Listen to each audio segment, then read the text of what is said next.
भगवतो अरहतो सम्मा सम्बुद्धस्स नमो तस्स भगवतो अरहतो सम्मा सम्बुद्धस्स नमो तस्स भगवतो अरहतो सम्मा सम्बुद्धस्स। आदर्शंना वंदन करून माझे गुरुवर्य भदंत प्रत्यायश बोधी त्याचप्रमाणे राजरत्न ज्योतिजी यांना त्रिवार वंदन करून दोन्ही आर्यजी उपस्थिका बार झाले सर्वांना मंगल कामना करतो। आणि खरोखर आपण काल आग्र्यावरून निघालो आणि सुरक्षितपणाने कशी सांची आली ही पण कळली नाही झोपेच्या भरामध्ये। आणि म्हणून आज सकाळी आपण आलो, आराम केला, चहा पाणी नाश्ता वगैरे झाला आणि आज भंतीजींना आपल्याला ज्या पवित्र स्थळावर आणलं, त्या पवित्र स्थळावर आणल्यानंतर खरोखर आपण माहिती घेतली पाहिजे। आणि म्हणून भंतीजीच्या सूचनेने त्यांच्या आज्ञेनुसार मी जास्त न बोलता थोडक्यात बोलल। पूर्वी शालेय शिक्षणामध्ये आता काय होतं, शालेय शिक्षणामध्ये काय शिकवलं जातं तर भारतावरती 150 वर्ष इंग्रजांनी राज्य केलं आणि तो स्वतंत्र करण्यासाठी अमुक नेत्यांनी रक्ताचं पाणी पाणी जीवाचं बलिदान दिलं, एवढंच शिकवले जातं आपल्या मुलांना।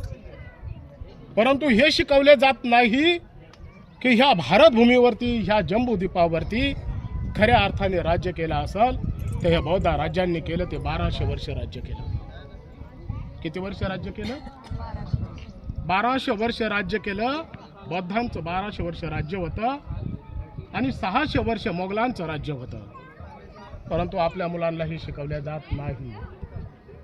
खरोखर इसवी सनाच्या पहिल्या शतकापासून तर 12व्या शतकापर्यंत या भारताला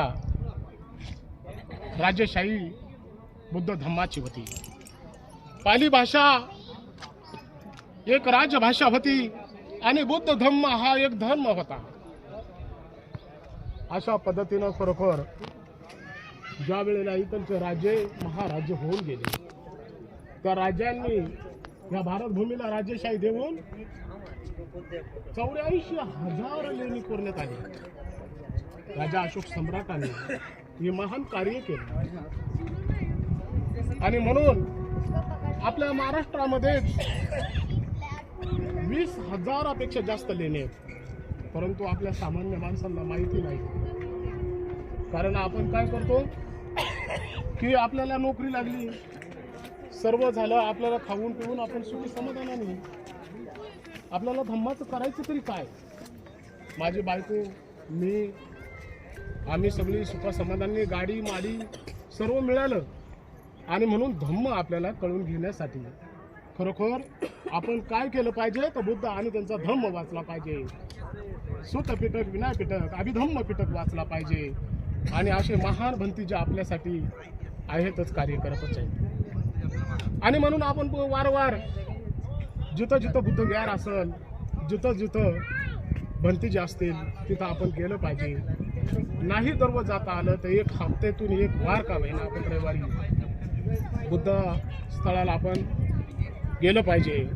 त्रिशरण पंचशील ग्रहण केलं पाहिजे आणि जे बुद्ध भिक्खू असतात त्यांचं मार्गदर्शन लाभावं असं केलं पाहिजे। आणि म्हणून खरोखर या धरतीमध्ये, या बुद्धांच्या नगरीमध्ये, या बुद्धांच्या मातीमध्ये ज्या वेळेला राजा अशोक सम्राट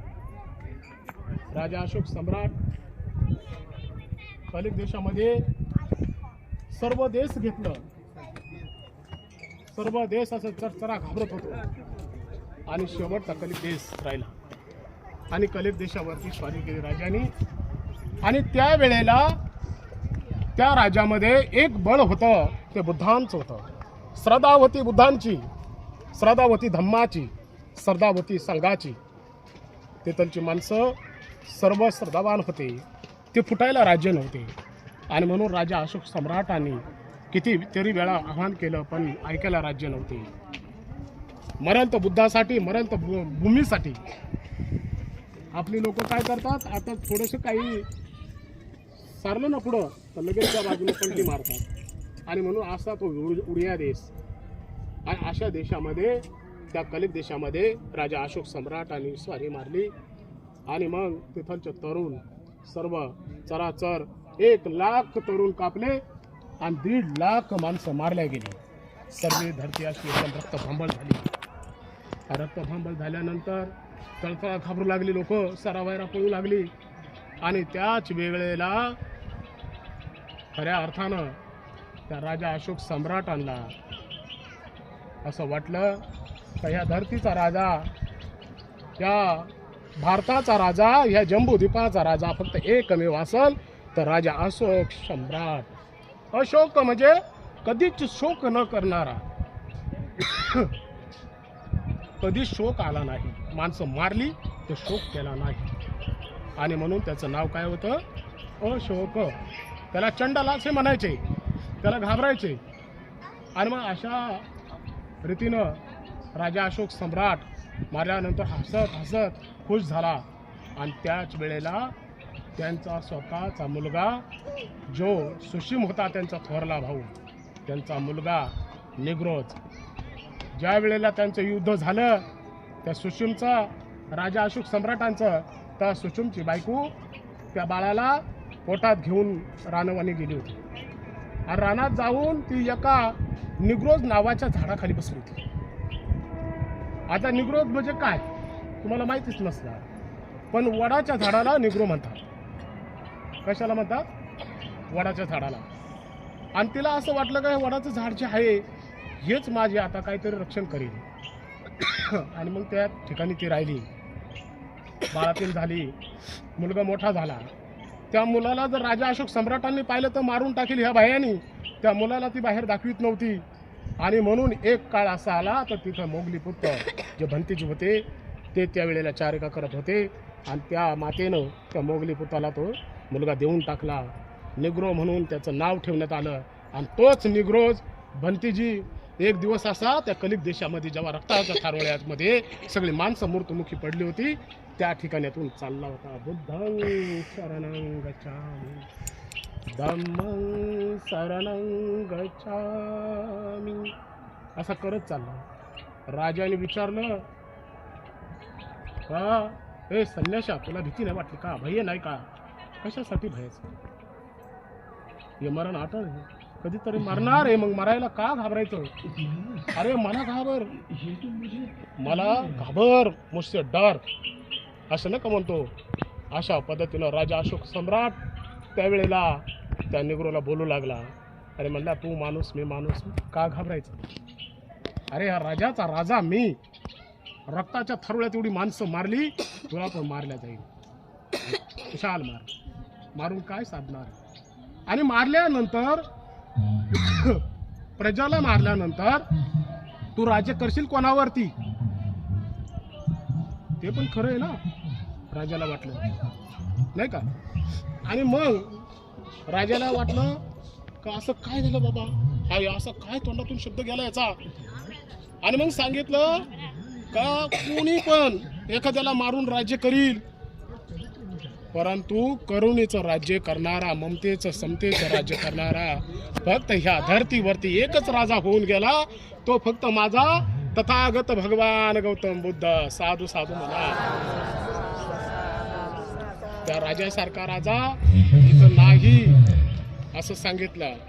आणि मग राजाची तलवार अशी हळू लागली, अशी गळू पडायला लागली. अरे बाबा, खरंच असा जर महान राजा होऊन गेला तर मी काय करतो? आणि म्हणून त्या राजाने काय केलं तर त्या निग्रोजला सांगितलं तुझे गुरु कोण आहेत? मग त्यांनी सांगितलं मोगली पुत्र. आणि त्या मोगली पुताने त्या राजा अशोक सम्राटांना धम्म दीक्षा दिली. आणि धम्म दीक्षा देऊन खरोखर आज आपल्या भारताला, आपल्या या जम्बू द्वीपाला राजेशाही दिली.